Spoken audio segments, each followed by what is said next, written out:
Hello, welcome back to my YouTube channel. As always, I'm excited to be with you today, and I'm eager to share with you what I have for you this week. So today I'm going to be sharing with you on a topic that I like a lot, and one that I'm sure you would find useful in your career.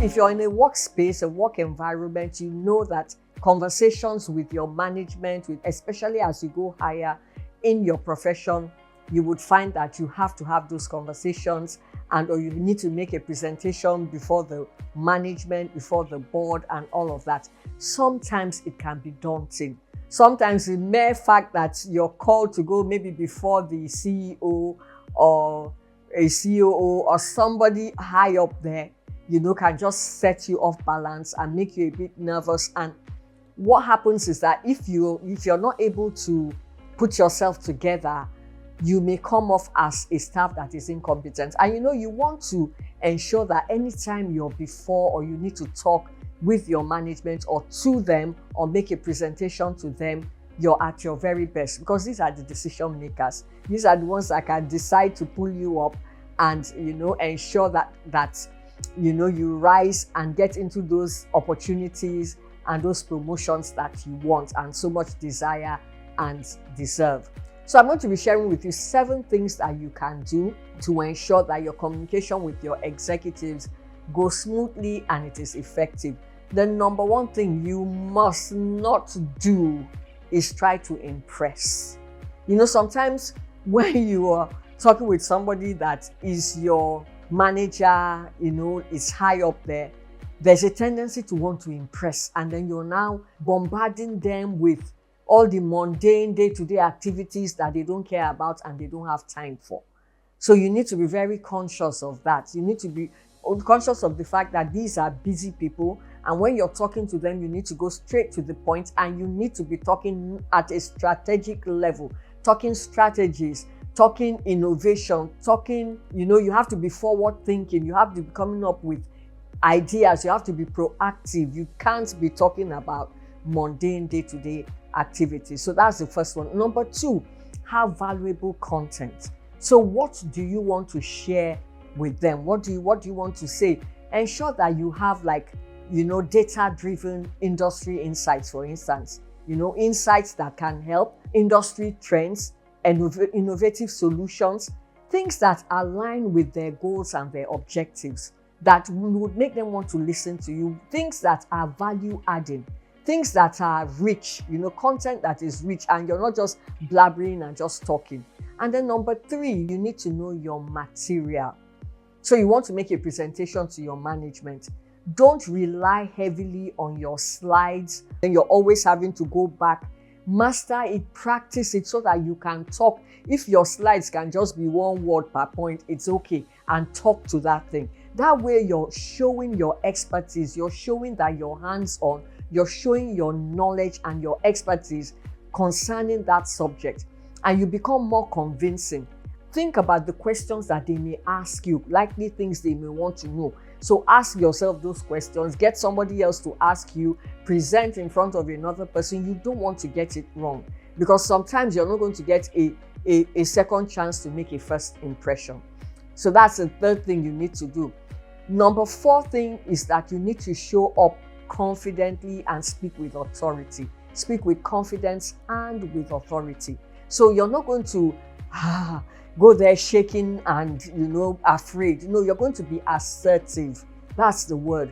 You're going to be assertive in your communication, in whatever it is you're saying, in the ideas that you're bringing forward. And so you're going to say it with confidence. You're going to own those things, because I want to believe before you even go to make that presentation, you've already checked it out and you're sure of the solutions that you're bringing to the table. The 5th thing is to inspire transformation. So you get a chance to talk to the people that can make the decisions to turn things around. Come up with perspectives that are new, look at possibilities of things that can be done. What solution are you offering, and how can it inspire transformation and positive change in that organization, as well as aligning with the values and the objectives of these executives and what they want to achieve. So that's the number 5 thing you want to do. Number 6 is focus on solutions and not on problems. So a lot of times when we find ourselves talking to executives, we want to tell them all the problems because we believe the buck ends on their table and we want them to solve all our problems. But they in turn are also looking for people that are problem solvers.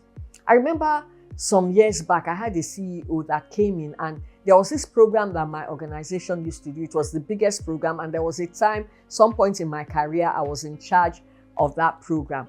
And when he came in like maybe mid-year, somewhere the year had started. And so this program or event had not been budgeted for in that year's budget.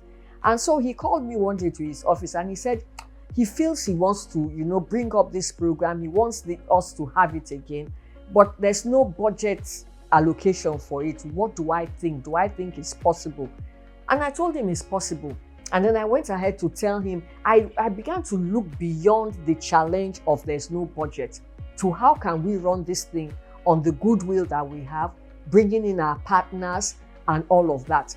And we were able to run. He bought into the solutions I gave him, and we were able to hold that event, and it became even more successful than some of the ones that were budgeted for. So when you think like that, you're bringing solutions rather than joining every other person that was saying, oh, it's not possible, there's no budget, without a budget we can't do anything.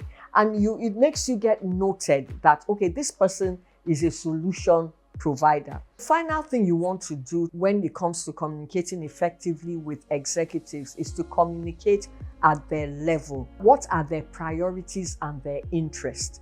Industry growth. They're looking at how is this industry growing? How does it impact on that organization? They're looking at profitability. They're looking at how they're going to stay ahead of competition. They're looking at growth for the company. Those are the kind of discussions that they want to have. Those are the kind of insight. They want insights around those things. What can keep us ahead in this industry? Those are the kind of conversations. So talk at their level and do not talk at a tactical level. Talk at a strategic level. So with these 7 points, I hope that I've been able to share with you tips that will be effective for you to use when communicating to your executive. Remember that every time you get a chance to be with executives, try to add also to them. Show up as somebody that is an expert, somebody that is hands-on, somebody that is good. And there's this thing I say, you have to be there before you get there. And what I mean by that is that before you ever become an executive, you need to begin to act like one, you need to begin to think like one, and you need to begin to speak like one. It gets you faster into that room. So I hope to see you next time. Before then, if you have not subscribed to my channel, kindly do so. And if you found this video helpful, click on the like button and share with someone. Thank you, and I'll see you next time. Bye-bye.